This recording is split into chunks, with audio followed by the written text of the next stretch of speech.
आणि भविष्य सांगणार नाही, ज्योतिष्य सांगणार नाही, तोंड घेऊन तुम्ही बोलतो. काय सांगितलं आमचा बंगला होणार आहे. तुम्हाला कसं कळालं आमचा बंगला होणार आहे? अरे होणार आहे दादा, भाग्याची लक्ष्मी तिच्या चेहऱ्यावरून आम्हाला सगळं कळतं. अरे घरकुलाची लिस्ट पाहिली असं गावामध्ये कोणाला घरकुल भेटणार आणि तुला सांगितलं तुला बंगला होणार आहे. आणि तुम्हाला काय सांगितलं अजून? बाळ होणार आहे. बाळ होणार आहे.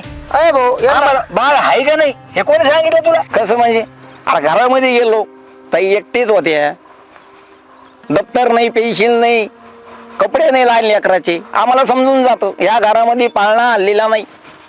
मग पाळणा हलणार आहे बघा तुमच्यामध्ये. तुम्ही कमी आलो जरा. हे बा एका मिनिटामध्ये तुम्हाला कॉल येणार आहे, पैसे तुमचे भेटणार आहे. आरामचं सोड बाबा.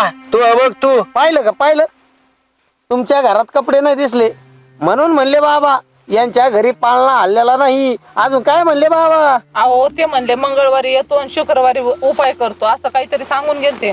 अहो तुकाराम महाराजांनी किती भारी सांगितलेलं आहे, 900 कन्या पुत्र होती तर का करणे लागे पती. हा एवढं तुकाराम महाराजांनी आपल्याला सांगितलं तरी आपण ते मनावर घेत नाही. तुम्ही असं बाबाच्या नादी लागलात. बरं झालं दादा तुम्ही आले, नाही तर या येडीच्या नादाला लागून याला 1000 रुपये द्यायला चाललो तुम्ही. बरं झालं 1000 रुपये नाही दिले, नाही तर याने दारू उडीले असते. आणि ते 1000 रुपये ते बी उसने आणले दोन लोकांकडून. काल हिला म्हणलं तेलाला पिशवीला पैसे नाहीत आपल्याकडे, तर 200 रुपये उसने आणून तेल आणलं घरात. हे म्हणले नाही नाही अजून 1000 रुपये आणाच, पण बाबाला द्यायचे, बाबा विधी करीन. बघितलं का बाबाचा विधी? चांगली शिकलेली आहे तू. आमचं तर याडमटच हे शाळातच गेलं नाही.